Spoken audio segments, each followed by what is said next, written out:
Muslim women in Tunisia can now marry non-Muslim men. The president has overturned a ban that's lasted more than 40 years.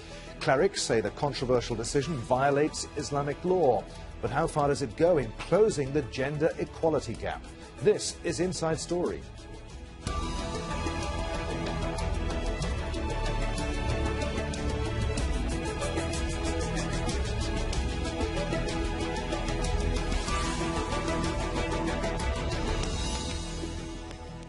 Hello, welcome to the programme. I'm Adrian Finnegan. It is the announcement that's polarising a nation. Tunisia has overturned a ban on women from marrying non-Muslim men, a law that's been in place for more than 40 years. The move has sparked heated debate on the streets and on social media. Human rights groups say that it's a landmark move in guaranteeing women's freedom in the country. Traditionalists, though, are denouncing the proposal as a violation of Islamic law. Hashim Al-Bara reports. This is Tunisian President Beji Qaid Essebsi attending a gathering to commemorate National Women's Day. Essebsi said he was committed to lifting a decades-long ban on women marrying non-Muslims. On Thursday, he fulfilled that promise and overturned a 1973 law paving the way for women to choose whomever they want to marry, regardless of their partner's religion. The decision is unprecedented in the Muslim world. Gender equality has been enshrined in the Constitution, but when we call for equality, that doesn't mean we are against religion. Our Constitution stipulates we are a secular state, but our people are predominantly Muslim. Although Tunisia is the most progressive country in the region, conservatives have gained ground since the 2011 revolution. Clerics have stepped into the fray, criticizing the president for what they consider to be a violation of Islamic law. Rights groups hail the decision as a landmark victory for women, but insist women have a long way to go to get full rights. For months, there have been protests to ensure equal inheritance rights for women. Under local laws, women can only get half the inheritance of what men receive. A decision on reforming the inheritance laws has been met with strong opposition from religious leaders. The president insists he is determined to strengthen women's rights and freedoms, but many are worried Tunisia could see more confrontations between those who support a secular state and those who do not. Hashim Al-Bara, Al Jazeera. Well, prior to the revoking of this law, a non-Muslim man who wished to marry a Tunisian Muslim woman had to convert to Islam and submit a certificate of his conversion as proof. Under Islamic law, Muslim men can marry non-Muslim women. The decision now to overturn the ban for women is seen as a milestone in a region where religion in marital ties can be at the heart of a family feud and long struggles against state laws. However, women in Tunisia still face discrimination, particularly in matters of inheritance, which prioritizes sons over daughters.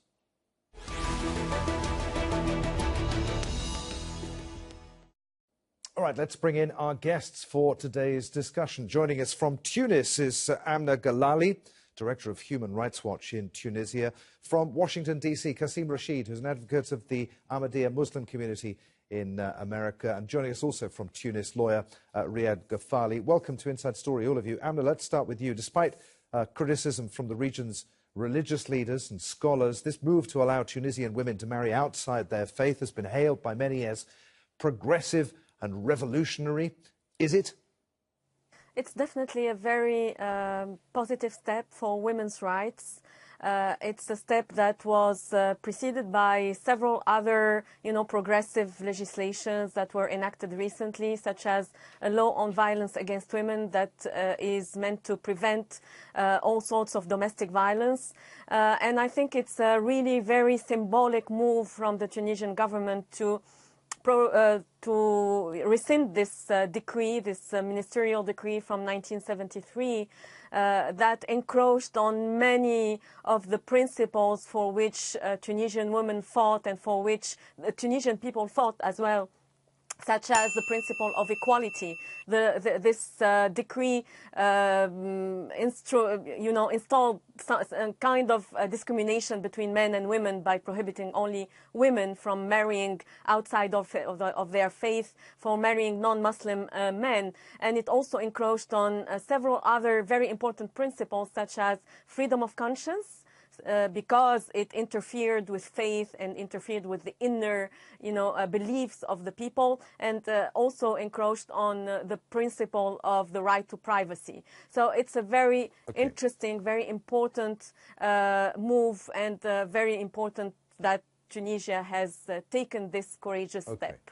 All right, so what are we to make of the criticism? Qasim Rashid, is this move in violation of Islamic law, as some have claimed?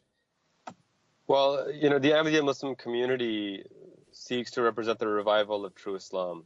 And one of the tenets of Islam that the Prophet of Islam, Muhammad, taught was a separation of religion and state. So I think you can argue that while Islam teaches that Muslim women should marry Muslim men, the idea that you can enforce that or force that upon women is something completely contrary to Islamic teachings. In a recent lecture, the head of the Ahmadiyya Muslim community, His Holiness the Khalifa of Islam, Mirza Masroor Ahmad, made explicitly clear that in Islam, men and women are absolute equals, and there's no doubt about this. So for those who believe that Muslim women should only marry Muslim men, then they have the right to hold that personal belief as part of their faith. And as a Muslim, I believe that's what Islam teaches. But Islam is also crystal clear that you cannot enforce religious teachings. You cannot enforce morality on people, or your definition of morality. The Quran also says in chapter 4, verse 19, that do not inherit women against their will. So whereas you can have your understanding of Islam, you have no right to enforce that understanding on people. People should be afforded, as my colleague, the lawyer, just said, that they should be afforded religious freedom, freedom of conscience. And if your understanding of morality truly is a better understanding, then it should speak on the merits. You shouldn't need a law forcing people on who they can and what people of what faith they can and cannot marry. All right, Riyad Ghafali in Tunis, what do you make of that? Tunisia's former Prime Minister said that the president's ideas don't take into account the views of all Tunisians, just a liberal segment of the population. Is he right? First of all, I want to say that we just right now start to talk about the religion and a religious issue. In my mind, it's not about religious issue. It's about fundamental rights.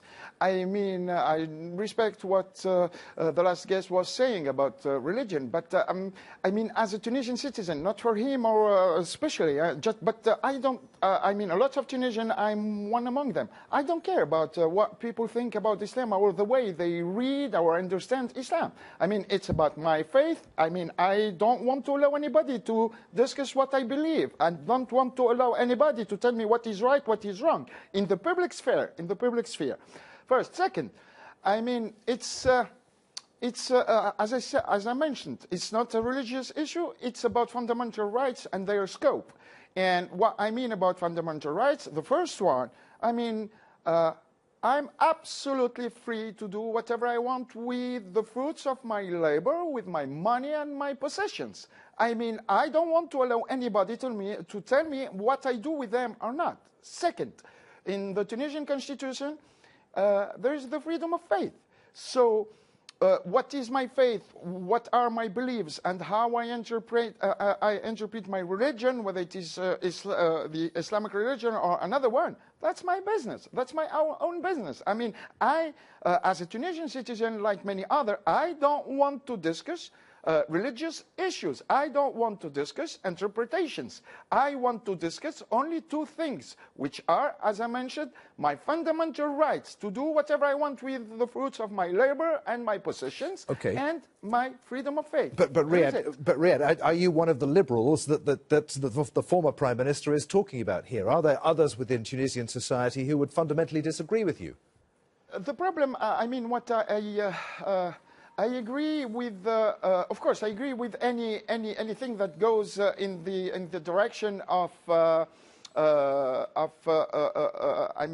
fundamental rights. But in my mind, the problem of the First Minister and the President of the Republic is the way they presented the thing. Because, I repeat it, in Tunisia already, the legal framework guarantee the freedom of faith, and second, guarantee the fundamental rights that people do what they want with their possessions, as long as they don't trouble the public order, of course. But I mean, the legal framework already allow lots of things. So I mean, I think in my mind, it's a very bad direction to talk about religion or no. It's really it's about the scope, about the existing legal framework. Okay. Is it effective or not when we talk about freedom of faith?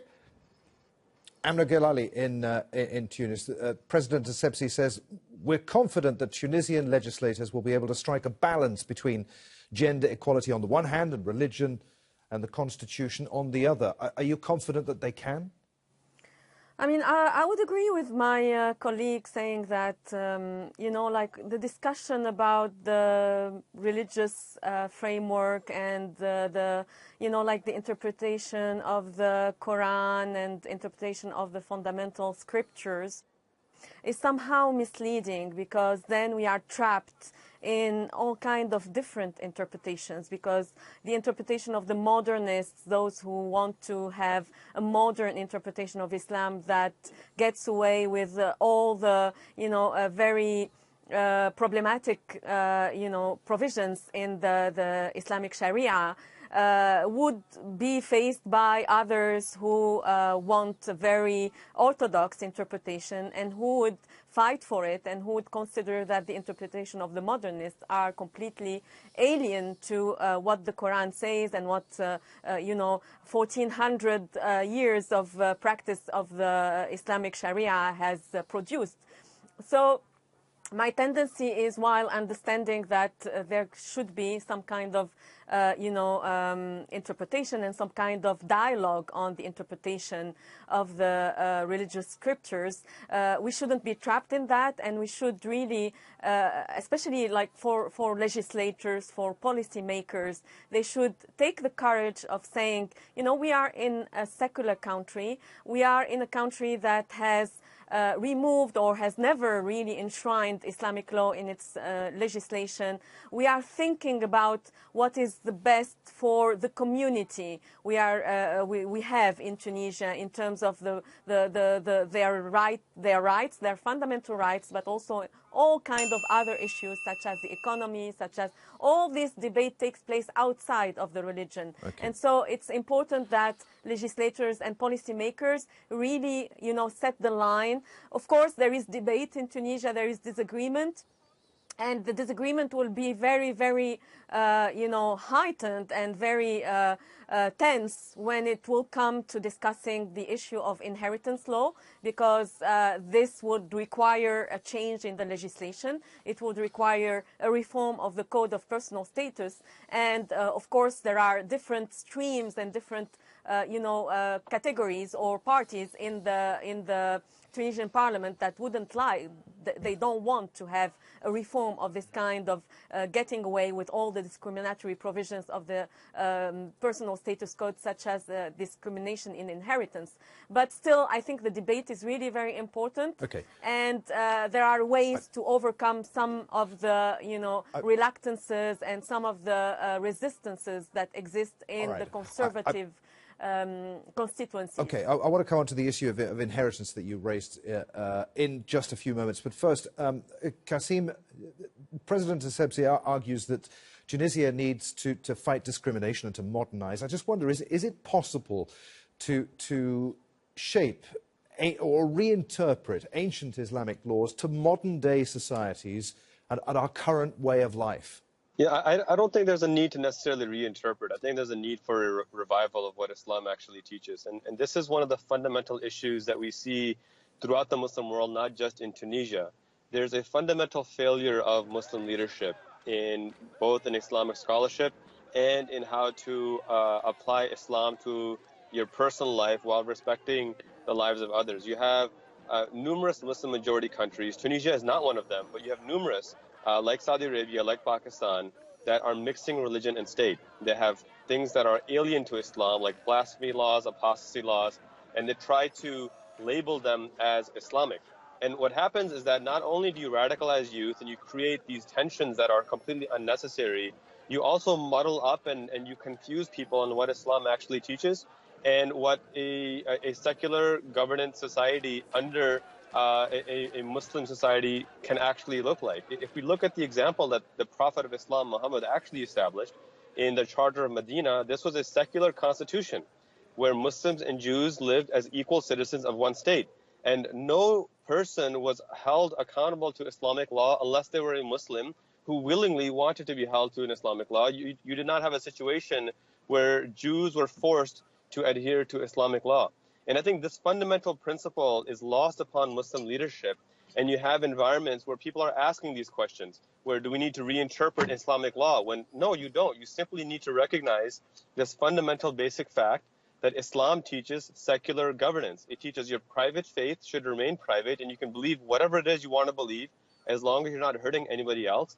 But the government itself should be based on absolute justice and consultation. These are the two fundamental pillars of an Islamic government. Okay. The Khalifa of Islam, Mirza Masroor Ahmad, has been advocating that for governments in the Muslim world to counter extremism and radicalization, they need to go back to this principle of upholding absolute justice. Until we do that, we'll have 1,000 different interpretations of Islamic law and they'll all be useless.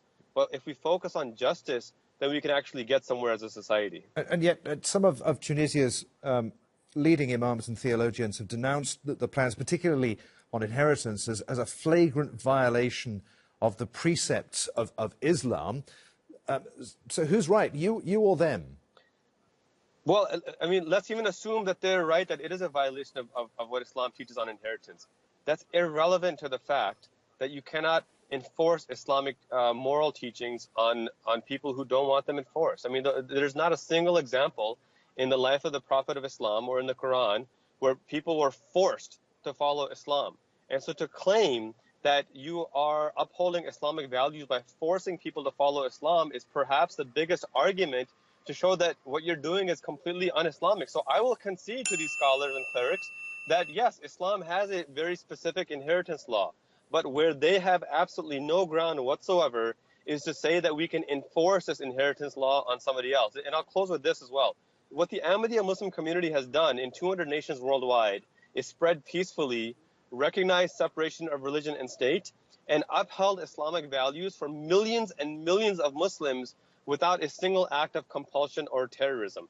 That is the Islam that I invite the world to look at, not this fake conflict between religion and state, because there should be none. Religion and state, according to the Prophet of Islam, must remain separate, where people can worship freely without oppression, and the government rules based on justice, not by forcing people what to believe or what not to believe. Okay, Riyad Ghafali, what do you make of what you've just heard there? To what extent do Tunisia's president's proposals, particularly on marriage and inheritance, but on equality overall, give new impetus to moderate Islam, the kind of Islam we were hearing about there, and the argument that Islamic law perhaps is or could be open to interpretation and evolution, or that there should be a separation of Islam and the state? First, I think there's this question, the question you just asked right now, is a question that we hear very, very often.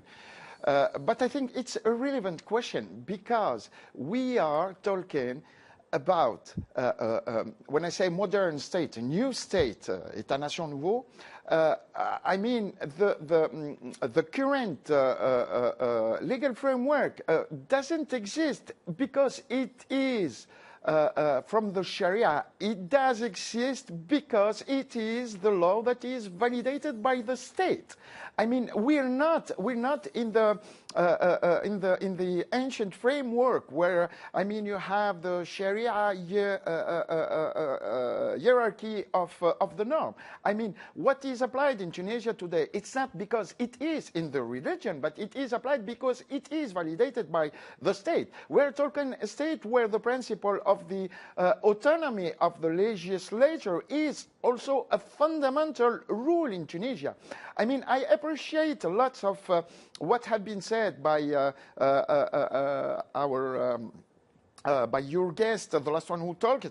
I mean, lots of very reasonable argument, but where I do absolutely not agree is that we are justifying the modern law, the modern state, the modern democracy by religious arguments. I appreciate very much what he said about the Sahifa. Indeed, the Sahifa, I mean, created what we can say today even a secular state. I mean, the Prophet was the head of state not because he's prophet, but because his power was validated by a lot of tribes, Jewish, Muslim, etc.